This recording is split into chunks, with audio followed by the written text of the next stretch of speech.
Welcome today to our webinar, Security Simplified, Making Endpoint Protection Work for Everyone.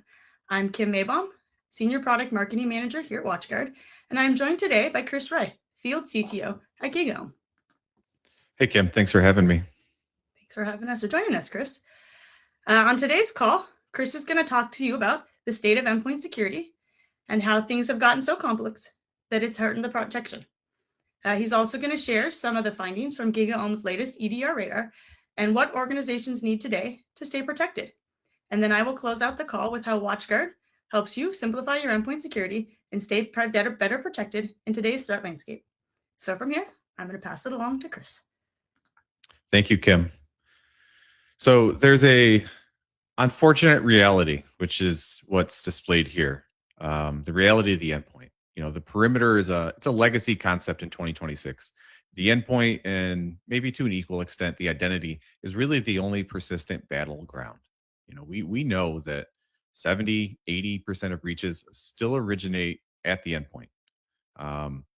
As an industry, WatchGuard, vendors, we've spent billions on firewalls, edge security, yet the user device remains the most vulnerable entry point.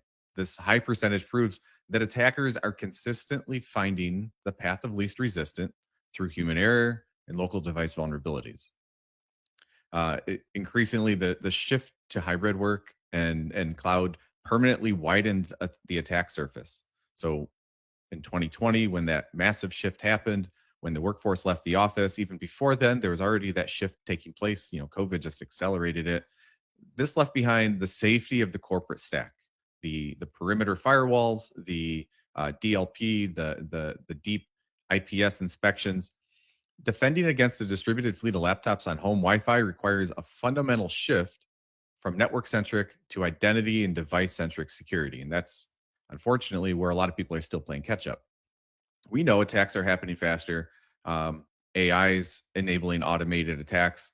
Manual alert triage is just no longer sufficient. So attackers, like I said, they're using AI to automate reconnaissance. They're using it for exploitation. If we, in our heads, imagine that MITRE attack framework, we're talking about machine speed on the left side of that. So the faster they operate there, the harder it is for us as defenders to detect and respond in a timely manner.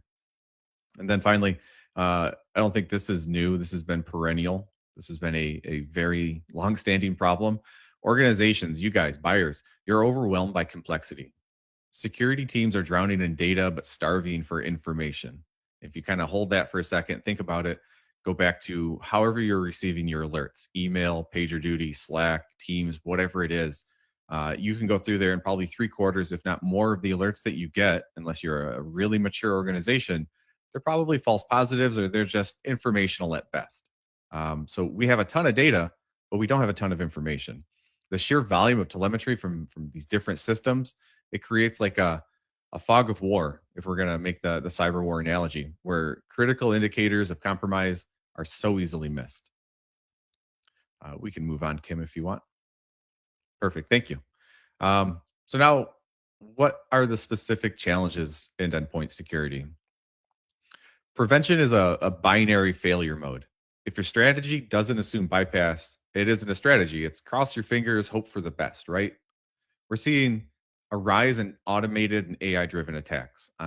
We've made it 5 minutes into this webinar and we're already talking about it. I'm sorry, but that's the reality. You know, we had an internal meeting where I said, hey, what are some ideas where we can demonstrate thought leadership in the endpoint and the endpoint security domain? And somebody immediately said, well, how is AI impacting this? And I wanted to completely avoid the topic. I said, no, that's so played out. I don't want to hear it anymore. But one of our senior leaders said, no, you have to. AI is popular right now. AI is the talking point because it is the most significant impact that we're seeing. And, you know, we dove into it and we talked about it for a bit. And what we're seeing as a group, you know, the field CTOs here at GigaOM talking to hundreds of organizations and hundreds of buyers and customers, we're seeing that these polymorphic attacks, which used to be high complexity, very difficult to execute, you know, they change their signatures in real time to evade detection. AI-driven social engineering and credential harvesting.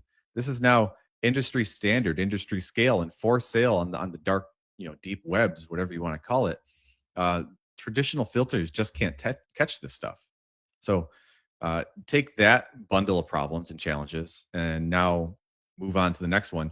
We know from years of monitoring and years of investigative work, attackers are using living off the land to hide in plain sight. They're using legitimate tools in the operating system or the application to execute their attacks. So modern threat actors, they don't always use custom malware. They might if the use case calls for it, but they're probably going to use PowerShell. They're going to use WMI.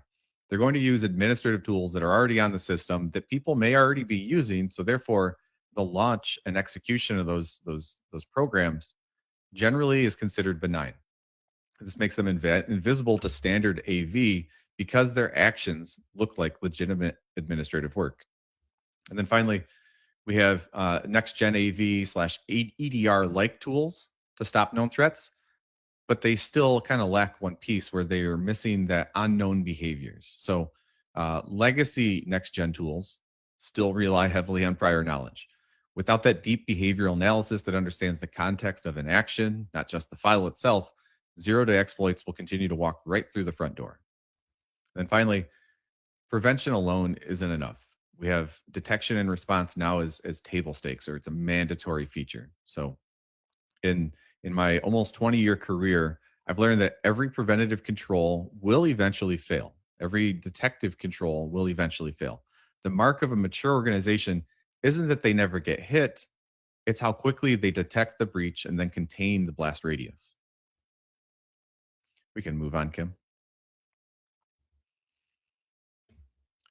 So now we're looking at how the endpoint is the new front line, which is kind of something we've already been touching on a little bit. Security tool sprawl. So looking at your entire stack of technology that you're hoping, crossing your fingers, is going to protect your organization. This is a self-inflicted denial of service attack on your own security operations. So if we know that the average organization uses 40, 45, 50 security tools, but we also know that 71% say this siloed approach increases risk. Managing 45 different consoles creates context switching fatigue. Every tool added is another potential point of configuration error and another database that doesn't talk to the others. You have siloed information, lacking the contextual linking that makes those alerts and makes the actions that you're going to take more valuable, higher impact. Second, we know that disconnected systems lead to delayed response times. So when your security operations center, maybe it's just a 1 or 2 person team, when they get that alert, analysts shouldn't have to then play data detective across 5, 6, 7 different tabs to reconstruct an attack timeline. Every minute spent manually correlating data is a minute the attacker has to move laterally, to execute on their game plan, to move the data, to encrypt the data, whatever the case may be. Let's take a look here. I think we can move on to the next slide, Kim. The poll. Okay. Did you want to take over, Kim?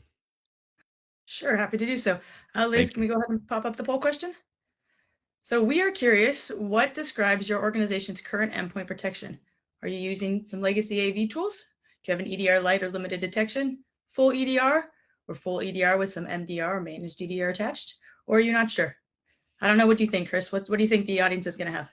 I have a favorite horse in this race. Then I have the one that's most likely. Right. I'm going to say my favorite's going to be the MDR, obviously.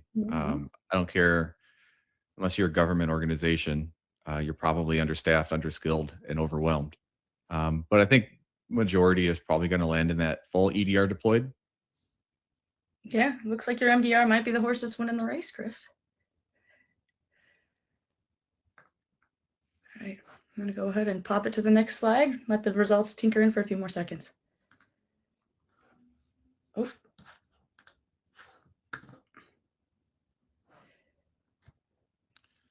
So can we see, you see the poll results? So it looks like we had more people, or the majority of people did have some MDR or managed EDR in place. You were right. Good for you guys. And very good for you guys. I'm happy that MDR is out there. I think everyone needs a little bit of help. Absolutely. All right, Chris, you want to keep going? Yeah. So as we touched on and kind of built on, and I'm going to wrap up here. This overlapping coverage, it causes alert fatigue, data silo, slow investigation. We've touched on that. Human bandwidth is stretched way too thin. So there's, I think everyone knows at this point in time, there's a global shortage of cybersecurity talent. You can take that with a grain of salt because I think everybody who's watching this has probably applied to a job where they're highly qualified for, and they either hear nothing back or they get told, no, you're not quite what we're looking for. And you're thinking, how does this even make any sense? I know that you need talent. I have that talent. Why aren't you, taking me? That's a whole nother rant for another time though.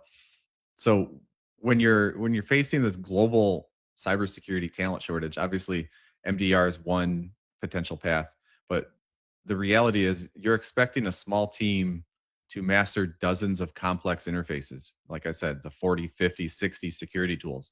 That's unrealistic. It leads to burnout, which is a major security risk in and of itself. We can move on to the next one if you want.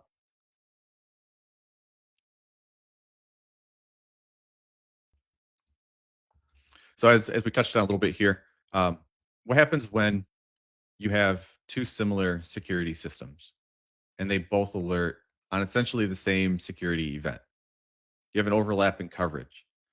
One may lend a little bit more information on if we're talking about endpoints specifically, maybe it tells you a little bit more about file paths, execution time, network behaviors. The other, maybe it identifies workloads that security event involved. Maybe it can tell you what DNS calls were made, what systems inside of your organization it contacted, what was attempted. You have a Venn diagram, overlay those in your head, but that's all manual.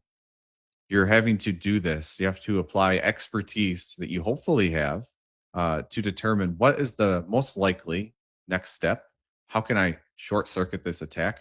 What can I do to reduce that blast radius? Really, you should be looking for something that doesn't have you doing that Venn diagram mentally. You want to avoid the mental gymnastics whenever possible. Disconnected systems, if they are independent silos, like we've talked about before, they can literally produce the same alert, doubling your alert volume, but reducing the fidelity of that alert channel, however you want to think of it, PagerDuty, Slack, Teams, email, phone calls. You're adding noise when you really want to be adding signal. As we talked about human bandwidth, there's just not enough of us to go around. I'll say that all day, every day. Everyone that's here watching, Kim, everybody else, whether you're in tech, you're not in tech, if you're in security operations, you need another one of you to get all your tasks done. You don't need a system that's telling you, hey, there's something really bad going on. By the way, here's an extra 3 hours of work that you didn't plan on. So better get started. That's essentially what happens when you have a system that is incomplete in its understanding, lacking context, but tells you something bad might have happened. And finally, too many moving parts. That's just a recipe for disaster. Complexity adds risk. We can move on if you want, Kim. Thank you. So as we're talking about integrated platforms, I think for a lot of people, when you start thinking of this, you are probably picturing something like maybe your service desk. Could be ServiceNow, Jira, Confluence, whatever you're using. Acting as your repository of your single source of truth. Or maybe you're thinking, hey, this is what my SIEM is for. We use Splunk or QRadar or SentinelOne or whatever the case is. All that data is going there. That's my integrated platform. But it's not unless you've applied that expertise and built it out. Splunk is a notoriously, it's an amazing system. It is probably the coolest Swiss Army knife in the tech world. I don't know of anything else other than a programming language that is so capable. But like a programming language, it's only as capable as the operators that are using it. Splunk is exactly what you put in is what you get out. So garbage in, garbage out. That applies to a lot of the SIEMs. That applies to your service desk. It's only as good as you make it. Unfortunately, human bandwidth. We don't have the time to make it as good as we need it to be. You really need something that you can just take, drop in, and on day 1 or day 30, whenever it's fully deployed, you're able to extract that value. You're able to get that context. You're able to improve your security operations by acting faster, by understanding more, and just eliminating that manual effort like we've talked about. Cloud native management. This is one that I think so many organizations are still, they're uncomfortable with. They want full control of their data. They want that data governance. They want to know, hey, if we're an AWS shop, our data is in our AWS environment. We ultimately control egress and ingress. We control the identities that can access these systems. We have complete and total control over it. Unfortunately, that comes with a massive overhead. The massive overhead is now you are maintaining and operating all of those independent systems that interact with your data. You're responsible for the identity management. You're responsible for the network filtering rules. You're responsible for provisioning and operating storage and compute and bandwidth. You're responsible for all of that. That cost is real, and I think it's often underestimated. There's a significant amount of overhead that goes into that, and that overhead produces risk as well. So keeping that in mind when you're comparing, do we want a self-host or do we want something that we can just connect to and understand with some sort of attestation or assurance that yes, they will be guardians of our data, they will be guardians of our security. I think if most organizations look at it through that lens, they will realize the benefits gained from cloud native management far outweigh the risks of self-operating. And then finally, simpler does not always equal less capable. That's really important. Sometimes simpler just means it's more mature and it's able to, I don't want to say automatically, but automatically make things happen for you that you may not have even considered.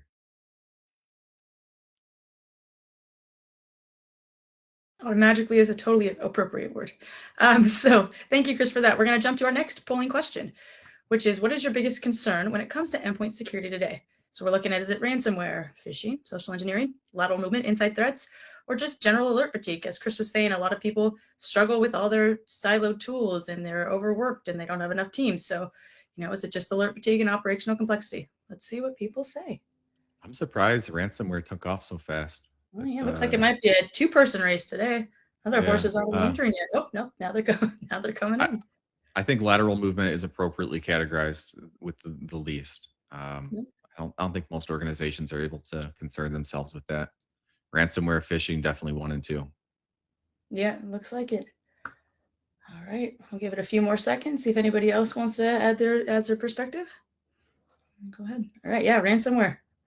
Over 50%. Very cool. All right, I'm going to go ahead and move to the next slide.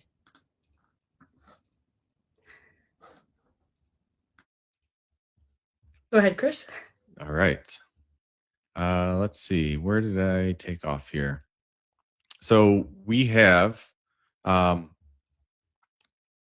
this is probably a really good time. Let's talk about what we do here at GigaOM. Let's introduce the approach and why what you see on the screen is fundamentally different than what you see if you look at other analyst firms' graphics where they try to chart out the technology landscape. So myself and every other analyst and field CTO here at GigaOM, we are practitioners. We were, in my case, practitioners, hands on keyboard, implementers. We've been the decision makers, making buying decisions, trying to choose the right technology for the organization that we're in. What that means for you as somebody who's going to potentially read the GigaOM radar report, what you see here, you're consuming this information, is we've had those late nights, we've made those poor decisions, we've bought the wrong things, maybe we've bought the right things. All of that information gets distilled down, and it's wisdom. It's really what it comes down to. We take that wisdom and we apply it to the analysis of the market. In this case, we're talking about EDR. We take that analysis and we do our very best to produce a rigorous, reviewed, well understood report. And the result to that report is the mathematical calculations which chart out the radar graphic. Now, it's really important to understand first, unlike a very popular graphic, which is up and to the right is always best, you can completely throw away that paradigm. That does not exist on the radar graphic. Down and to the left, up and to the left, down and to the right can be an ideal solution. We're not trying to identify the single best EDR solution on this graphic. What we're trying to do is identify the buyer's persona. So what matters to you? What are the important features to you? And then take that persona and apply it to the radar and say, these are the 2, the 3, the 4 vendors that I need to have on my short list when I'm making a buying decision. Instead of surveying 15 vendors or 10 vendors and trying to work through that, we can tell you if this specific feature is important to you. These are the vendors that do that really, really well. And if you need cloud hosted, then these are the vendors that do that. Creates that short list, makes your job much easier to make a better buying decision. So as you can see here, EDR adoption continues to grow. I'll call it a mature technology in a good way. There's IBM produces mature technologies that I think we're probably familiar with, and mature used in that frame is not very, very generous. But the way I'm describing EDR as mature is it's been around, it's been tuned, it's been refined. The buyers have really led the development of this technology, not the other way around. The vendors aren't creating features with no impact, no practical use. Instead, the growth of this market is one where the control of feature development is really in the buyer's hands. And because of that, EDR has continued to grow. It hasn't been replaced. And then if you notice, the importance of behavioral detection has only grown. If we're comparing, and I'm combining terms here, which I've already done, legacy, air quotes, next gen AV, because that's really what it is. It's now legacy technology, to EDR. That's one of the key differentiators, is the understanding, the context. You can have a static rule that fires from a next gen AV, but it's lacking context. Maybe that's a typical administrative action on a second Tuesday of the month when they're trying to fix a patch, whatever the case may be. It's that behavioral understanding that really separates EDR from your legacy AV systems. Then there is a shift towards unified platforms. So combining what we used to consider endpoint protection, EPP, plus EDR. And this isn't too unique to EDR. We're seeing this in the cloud security space. We had cloud security posture management, which was just concerned about your infrastructure. Then we had workload security, which was only concerned about your workload security. Then we have more recently identity security, KIM. Now we're combining all of these together, and it's a CNAPP solution. So that's what you're seeing here, the unification of very important. I don't want to say correlated, but the word's escaping me right now.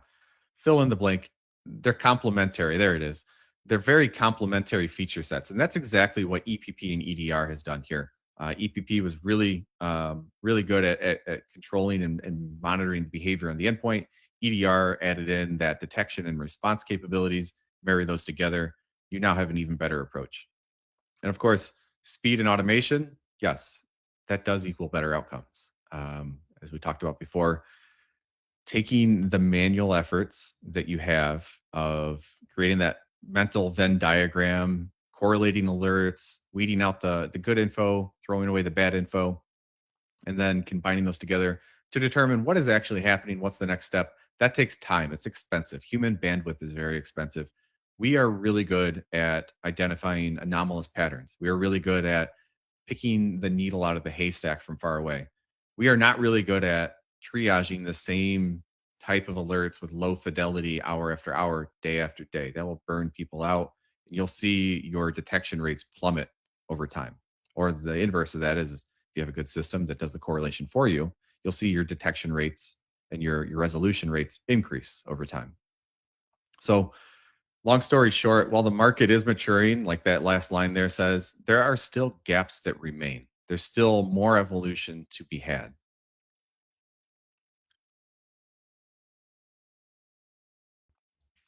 So if we talk about what we need today, true detection and response, obviously, not just AV. You don't need another alert telling you something bad's happening, or maybe it's a little more specific. You don't need another alert that's telling you, hey, this matches a potential ransomware. You need a system that is able to jump in and stop process. You need a system that's able to then go and check, hey, do you have backups of this endpoint? Does this, does this endpoint have some sort of ransomware recovery? You need it to integrate with your service desk. You need it to create tickets. Let your service desk do what it's good at. Assign task ownership. Get the ball rolling. You don't need to be manually triaging for 45 minutes trying to figure out what the next steps are. That should all just happen ahead of time. Proactive controls absolutely do reduce the attack surface. Finding your misconfigurations, finding your outdated software, finding your missing patches, that is probably your 1, 2, 3 when it comes to reducing the area of attack for the modern attacker. If we go back and we look at SANS, I think they still produce it. They're top 20. Number 1, number 2, hardware secure or hardware inventory, software inventory. Why were those so important? Because you have to understand, you have to know what's out there. How does that play into this? When we're talking about proactive controls, if you don't have an understanding of your endpoint, if you don't understand its OS level, its OS specific configuration, the applications that are installed on it, you're in a very bad spot. You're blind to the potential risks that are out there. We've talked about this a little bit as well already, the consolidation, or however you want to phrase it, minimizing tool sprawl, keeping the silos to a minimum. Obviously, integrations empower the world now. Simplified workflows, the same idea. You don't need to, was really a two-parter. You shouldn't be designing workflows for one. You should have some out of the box ready to go. Just, hey, this is happening on the back end. And so you're aware this is what it does. But two, you shouldn't be doing the manual work anymore. I think we sometimes as practitioners fall into I am confident in what I'm doing. I do it well. I'm going to go and do it. You don't realize you're doing a lot of manual work. This should be offloaded at some point. More AI automation for better efficiency, kind of building on what I was just talking about there. We have, depending on the technology, AI is a very broad term. It's a big umbrella. You have machine learning, you have computer vision, you have large language models, you have a variety of capabilities there. How the EDR vendors are implementing them varies. Not only do some have a smattering of those AI technologies, but they're going to be implemented differently. So as you are surveying the solutions that you're most interested in, it's really important to A, nail down what AI technology are we actually talking about, and B, what is the use case that it's solving for? Is it a assistant in the SOC where it's able to give your tier 1 SOC operators tier 2, tier 3 insights or wisdom? Is it able to consolidate information for them and recommend here's what might be happening? Or is it the other side of it where it's able to correlate based on data, a large data set, it's able to correlate disparate alerts into one and string them together into sort of an attack story or some sort of visualization that helps you understand the complete life cycle of the attack and where you're at in it.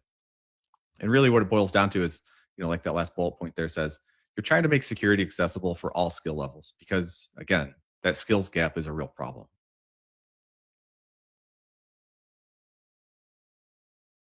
That's great, Chris. Thank you.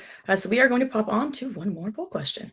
Actually, we have two more, but this is our next one. So how much automation or AI does your endpoint security use today? Ooh, a good one, right, Chris? Are you extensively using AI and automation? Do you have some, little? Maybe you don't know. But I am curious because, as Chris was saying, the automation in AI really can help the alert fatigue. It can make things a lot easier for you. This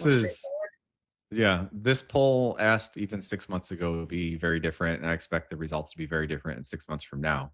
That's true. That's true. It's been a rapid adoption, not just EDR, but across the board in tech. Everyone's trying to find a way to jump on the AI bandwagon, and as buyers, it's your job to make sure you're not buying hype. 100%. Yep. All right. Yeah, we're looking like most people are using some or little, but not extensive. All right. And as Chris said, I'm sure that will change 6 months from now. Very cool. Thank you, guys. Right, moving on. Timely topic, Chris. Yes. All right. So we are talking about the integration side of the house. So, when I initially got into security operations, everything was siloed. We had vulnerability scanner data. We had it wasn't even EDR, it was AV. We had our DLP engines. We had our firewalls. And it was so segmented, so siloed that I think each of those were owned by different teams. And then it was really, up to the teams to work together and correlate. You can imagine how ineffective and how painfully slow that was. Automation is really the only way to solve that cybersecurity skills gap without hiring a single person. So what I mean by that is integration and correlation across domains that eliminates those blind spots. Attackers hide in the gaps between tools. They understand the capabilities of the EDR, of the EPP, of the firewall. They know where those coverages overlap, and they also know where they don't. So by correlating endpoint data with network and identity telemetry, you can track an attacker as they move across different layers of your environment. Getting that all under, I won't even say it. I think I have to though, because there's no better way to describe it. A single pane of glass. Sorry. Um, Getting it out of the silo, talking about that contextualization, that is a very effective method. We also know that AI reduces manual investigations and false positives. It's an excellent technology at pattern recognition. It can filter out noise of normal administrative behavior, ensuring that when an analyst finally gets an alert, it's actually high fidelity. It's going to be worth their time to perform the investigative steps. And finally, of course, automation speeds things up. That speeds up triage. It speeds up containment. It speeds up resolution. You know what you do when you have more time? Well, you're able to mature your program. You're able to quantify. You're able to start measuring effectiveness. And then what do you do when you can measure effectiveness, when you can quantify? Well, now you can start reporting. Now your security team, maybe you as an individual in the security team, you're able to lend metrics that go up the chain, and they're able to be presented, whatever the case may be, maybe at the board level, maybe at the executive level. But now you're actually able to say, we can quantifiably say, we've reduced, we've addressed 45% more breaches this quarter than last quarter because of this investment or because of this technology or because of this process change. Whereas before, you'll just say, I don't know, my team's overwhelmed. We need more heads. I think we can move on to the next one if you want, Kim.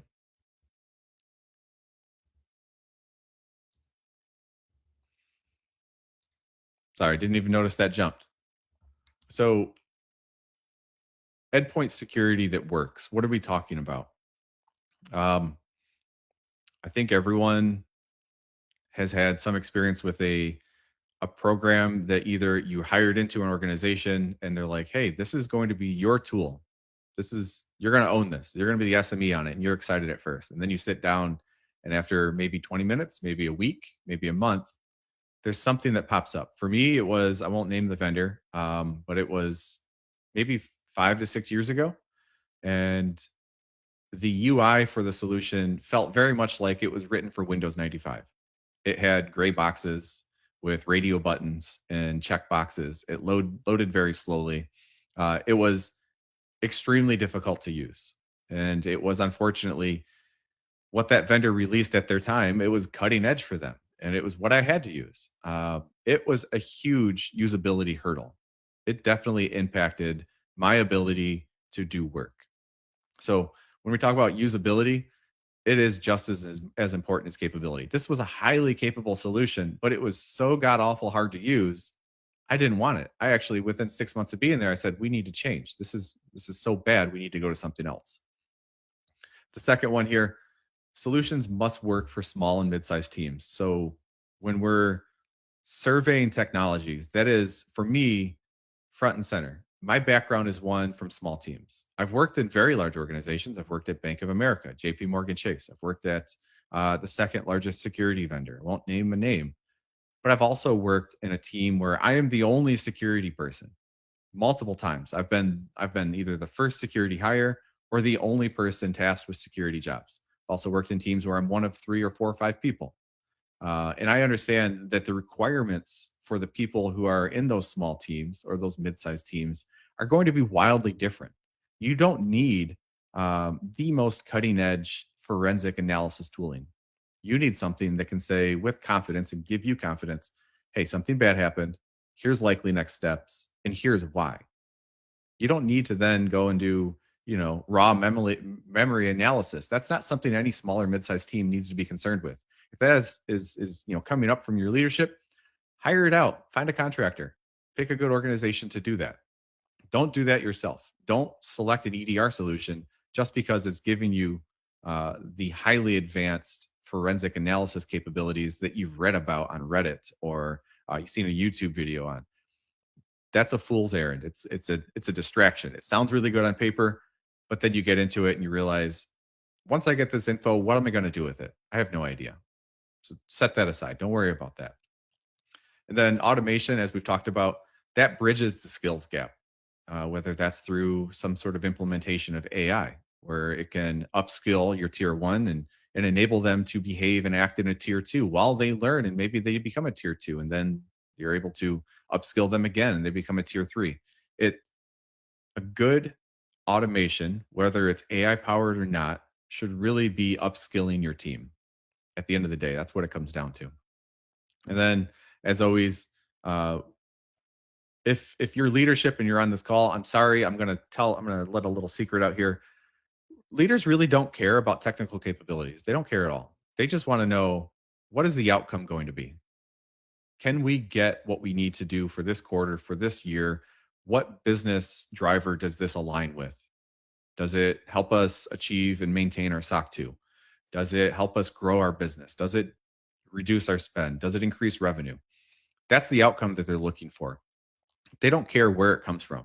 As long as it's as effective, ticks the boxes, green money, brown money, wherever it's coming from, they just want the outcome at the end of the day. Thank you, Kim. So yes, complexity is not a strength. I will actually state complexity is usually the killer of effectiveness. So I'll go ahead and publicly declare that as somebody who loves a simple but not underwhelming solution. Integrations and automations, yes, that makes you more efficient. That also makes you more resilient. I have good days. I have bad days, Kim. I'm sure you're no different. We have days where we're just on fire and we're doing it all. And then we have days where you just want to crawl back into bed and go to sleep. Your automations don't have that variability.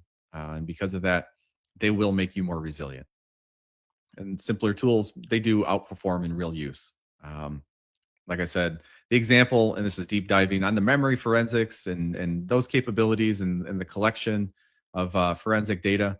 That's awesome. Somebody spent a lot of time building that capability, and it's really cool for those who need it. But the slice of the security operations pie of the people who actually need that is very, very small.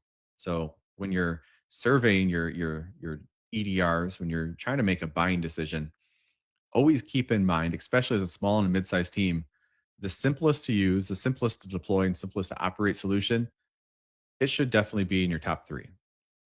And then, yeah, finally, I will agree with this all day. Organizations do still need an EDR. It's not going away. It's not getting sunset. It's not getting combined into something else.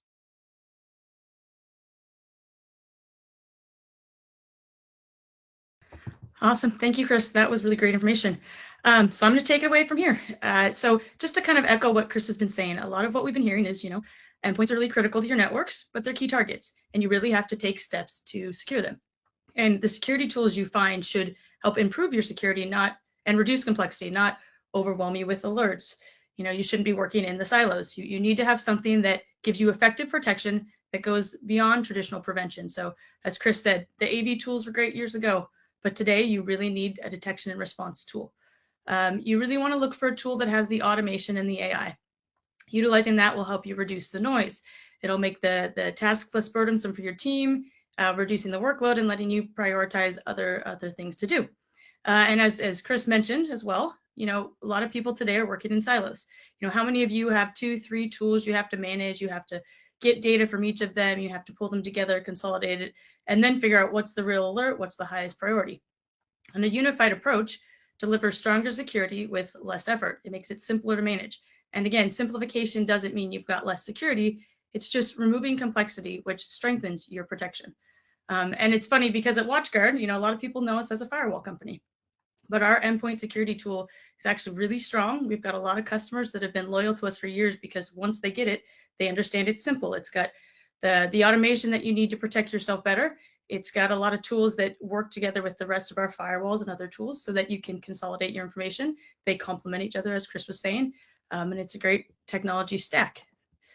So for those of you that aren't as familiar with WatchGuard Endpoint Security, we start with a prevention approach. So if you haven't heard of our Zero Trust application service, it's It's a really cool feature. So what it does is it classifies 100% of all applications before they execute. So if anything comes through that's malicious or even unknown, it blocks them, it stops them. So it's stopping zero-day attacks before they have a chance to get into your networks and execute.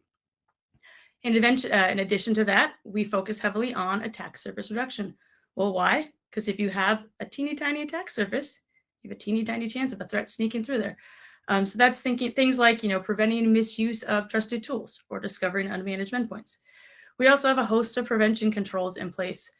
Things like device firewall, lateral movement containment, which apparently is not as big of a concern. But either way, you want to contain it, you want to stop it from spreading.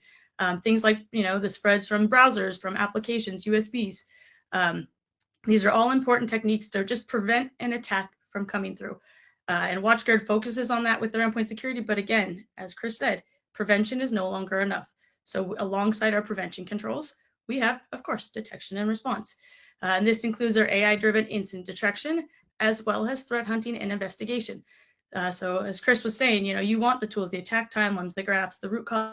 You want to understand where the attack came in, how it got through. Look at all these features, and then you can close up these gaps so that attacks are not going to be able to get through in that same form again. And of course, alongside that, we also have automated remediation. So if something does get through, automatic threat containment and cleanup. That's key. That means you're not worried at 2 a.m. when a threat maybe sneaks through. Your system's got it, it's contained it, and if need be, we can isolate your endpoints in your network until you can go in, clean it up, figure it out, and reset it. So one other thing that we heard Chris talk a lot about is AI.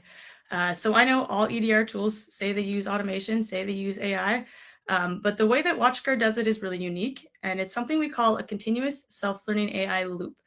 So what this means is if you think of the cloud, it's your super brain of the architecture. It's got all the heavy thinking going on here, and it passes things along to your endpoints, which are the reflexes.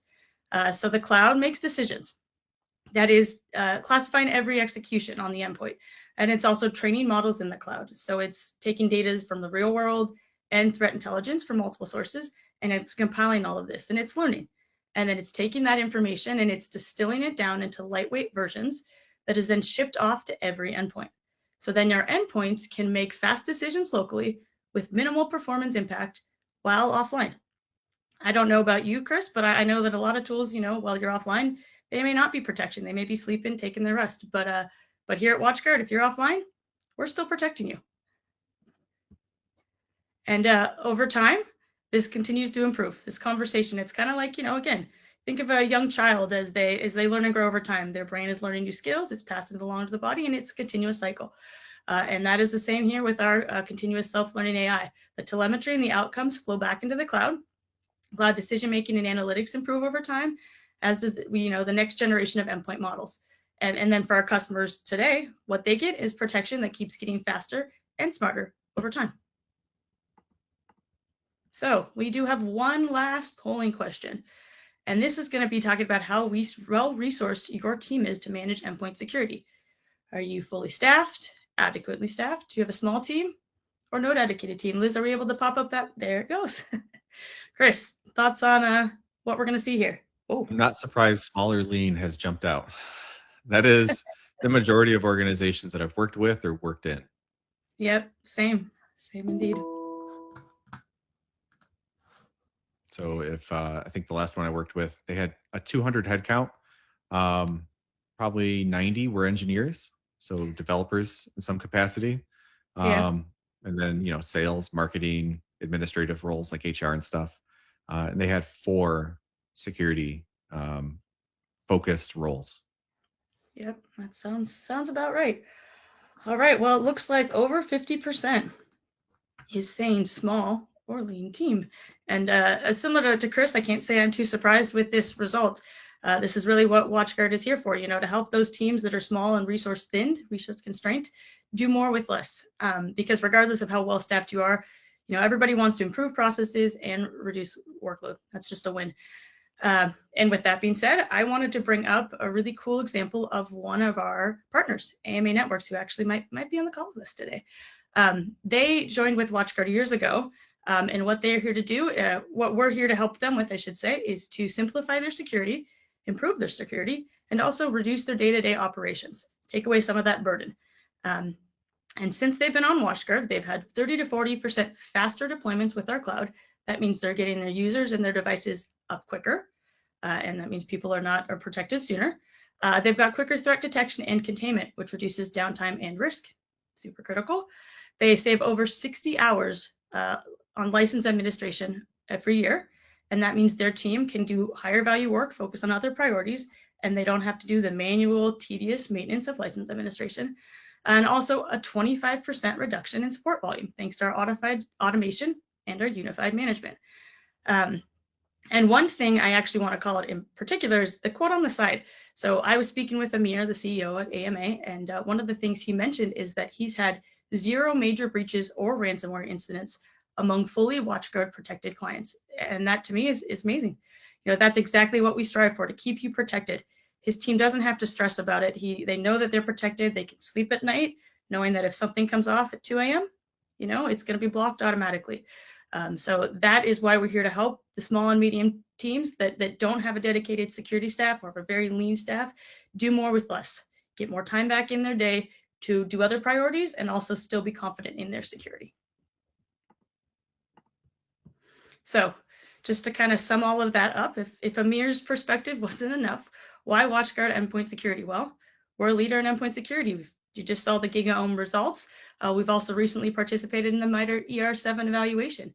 And WatchGuard was up there with the best of the best, with the CrowdStrikes and the Defenders, everybody that is anybody that's common and popular in the industry. You know, we can compete against on our technology. We may not have the name in the market, but we've got the technology to back it up. That's why customers stick with us for 15, 20 years. They are very confident in WatchGuard endpoint security. Yeah, and I just wanted to add, Kim, from the GigaOM perspective, you know, I have a small team background, so I've worked with WatchGuard technologies as a practitioner. I've worked with a variety of other technologies. This EDR capability, your depth of capability, isn't new. You guys have been in our EDR radars for a few years and have been a clear, you know, I have to be careful with my words because I don't want to overlap with any of our verbiage, but it's been clear that it could be a good choice for the right teams. Thank you, Chris. Yeah, I appreciate that. And we have been very excited with how we've performed. And we are confident when we go into these reports like yours that we can perform with the biggest and the best. And the way we like to say is that we offer the enterprise grade protection without that cost or complexity. You know, a lot of tools in the market, you either have to pay for the highest tiers to get it or you need a dedicated security team. And as we just saw in the last poll, a lot of you guys don't have that. So how do you do it? You find a tool that's built specifically for SMBs. You know, we're built for those small and medium businesses. We understand your challenges and we're here to support you guys and to make sure you're confident without having to pay for all those add-ons or for those high teams that you can't necessarily provide. And of course, how do we do that? As Chris said, AI-powered prevention, detection, and automated response. AI automation. We could say it over and over again. It's here, it's making things better, and it's going to continue to improve. And also, as Chris was saying, you know, a lot of people are working in silos. We offer a unified platform, not just for our endpoint, but you can connect your firewalls, your network detection and response, or even your MDR. If you need the services, we have an MDR team that will support our endpoint. And so with the native integrations in our platform, it's all in one place. You've got strong operational efficiency, you've got strong security, and you've got one tool to manage it all. And so I'm going to just sum up kind of everything on the webinar before we get to our questions. But as Chris and I have been talking about today, you know, strong security doesn't need to be complicated. In fact, it shouldn't be complicated. Every organization deserves and needs a true EDR tool that they can manage, that they can afford, and that they can be confident in. It shouldn't be a luxury. It shouldn't be expensive. It just should be what we get. You know, that's what's needed today to protect you in this threat landscape. Security tools shouldn't overwhelm you. They should empower you. They should make your life easier, not harder. And a lot of tools out there are very complicated, or you know, you start at one level and find out it doesn't have what you need, and you have to upgrade to 3 or 4 more tiers just to get that protection. You know, it shouldn't be expensive. It shouldn't be exclusive. It should just be, again, available to everyone. And WatchGuard is committed to this. We're committed to delivering advanced security that's simple, accessible, and affordable for everybody. Because again, modern security shouldn't be complicated or exclusive. It just should be available and achievable for everyone. So thank you for joining us all. And now we're going to open it up to any questions, unless Chris, you got any closing comments you want to add? Yeah, I'm ready to see what's out there. All right, looks like we got a couple of questions popping in. And I'm going to just say, go ahead and please continue to ask questions as well as we're going through. So Chris, let's see, we're going to go for this first one. Where do you most often see complexity creates blind spots or problems for security teams? So I have one or two that come to mind. The integration gap, uh, which leads to then context switching, which is the literal manifestation of jumping between tabs between different security tools, trying to figure things out. We know blind spots occur most often in the silence between tools. When an alert jumps, it fires, analysts then have to jump between 5 different consoles, piece together the attack story or the attack life cycle, whatever the case may be. You can easily lose that thread of the attack. So complexity isn't just having too many tools, it's the mental tax of trying to correlate all the different data manually, which then leads to human error and delayed response. The other side of this is kind of related. When you have a bunch of overlapping tools that fire for the same event, that creates a flood of noise. You don't care about the noise, you just want the signal. So eventually analysts accidentally or intentionally start tuning out or ignoring alerts. That's a blind spot that multiple tools can't fix. It's the human that couldn't find the needle in the haystack of redundant notifications. Yep, that makes sense. The boy who cried wolf. You do it too many times, you start ignoring it, right? Exactly. Yep. Lesson we all learned years ago, and it continues to be true. All right, another question. From what you're seeing in the market, what's the biggest misconception organizations still have about endpoint protection today? I feel like this is kind of like when you're shopping for a car. It's really easy to be dazzled by, I think Audi makes it. Audi has a car where it has LED headlights and they can selectively dim and block out the light so it doesn't go into oncoming traffic. It doesn't go into the driver of a car coming at you. That's really cool.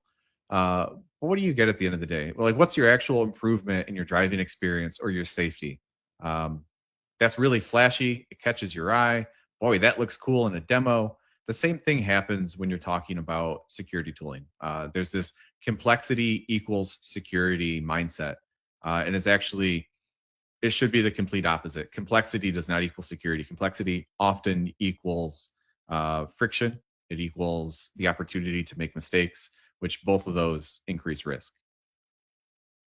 Absolutely. Like we said, simplify, simplify, and simplify. One person said, a lot of companies feel covered if they just have antivirus or some form of EDR. What gaps might they not realize exist? I think we covered this a bit, but maybe there's a little bit more we can expand on. Yeah. So one area where AV is really bad is living off the land. Living off the land techniques, which like we talked about, that's using the operating system's built-in administrative tooling or native scripting languages to perform malicious actions. Many AV EDR-like tools, they're great at catching malicious files, but they struggle when it comes to understanding malicious behavior using legitimate tools like PowerShell or on Windows WMI. Attackers aren't always bringing malware. They're not going to download a binary that you can hope to catch through your firewall or hope that it lands and you can hash it and compare it. That doesn't happen anymore, not as often as it used to. So they're using your own administrative tools against you, which standard AV won't flag as malicious most of the time. The other part of this is that lack of cross-domain correlation. So having an EDR and an endpoint is good, but if it doesn't talk to your identity or your network, you're missing the opportunity to detect lateral movement, which is an item that you've brought up. So an attacker might bypass the endpoint control and get caught when their behavior is correlated with suspicious login or a spike in network bandwidth. Gaps that isolated tools they will miss. Just a kind of follow up for me, what do you think if there are organizations on today that are still on AV tools? What do you recommend for them? Like, how do they take the steps to move beyond? I know a lot of people, you kind of said it yourself, they're in their tools, they're using it day to day. They don't want to change the standard, especially if they've been using it for 10, 15 years. I mean, what do you recommend for them to try to continue on and kind of get outside their bubble, so to speak? And Yeah. So anytime you're talking about change and security tooling, there's risks of action. If we change and something happens, even if it's not the tool's fault later on, I'm still responsible for that. It could look like I made a poor decision, but then there's also the risk of inaction. If something happens and I had the opportunity to improve our security posture, then it looks bad. So it's you feel like you're damned if you do and you're damned if you don't. With EDR in particular, that's less of a concern because, like I've said before, it's a very mature technology. So if you're truly on next gen AV still, or if you're using an older EPP, um, there's relatively low risk in moving to an EDR. And then if you're looking for some sort of tactical guidance, I would do this like most other endpoint related deployments. Pick a pilot group, put the security team in it, maybe some security adjacent teams, put them in the pilot group, do the deployment, and then sit back and watch and measure and see, is friction reduced? Do you have lower ticket volume because the AV's killing legitimate administrative processes? Are you identifying more malicious threats? Sit back and actually take a look at it. And at the end of whatever period, 30 days maybe, take that and compare it to where you're at now. That is an easy way to build the case to be like, okay, we've done this demo, we've done the proof of concept, people are liking it, we have better visibility. Let's now roll this out more broadly.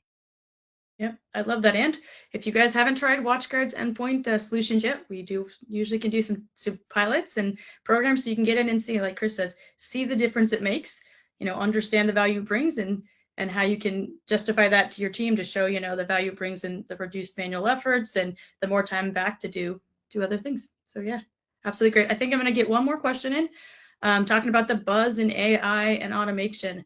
Where do you think they're making a difference, and what makes you most excited for the AI and automation in the future? I'm most excited about the potential it has for bridging the skills gap. I at one point in time I wanted to be an educator because I seen that there was still is this huge gap in where people are entry level in cybersecurity and where the apparent wizards are in cybersecurity, and then there's everybody in between. Plus, we all have a little bit of that syndrome, the imposter syndrome, where we feel like no matter how good we are, we're not as good as maybe we need to be. AI is really good at bridging that skills gap. It gives AI driven insights, which acts as a force multiplier for your junior analysts. It can translate complex telemetry into plain language. So even if maybe you're mid career or maybe you've experienced a lot already, but you don't have deep experience in one specific area, it can translate this and put it into plain language. It can suggest remediation steps. Essentially, you're leveling up a lean team without needing to hire more tier 3 analysts.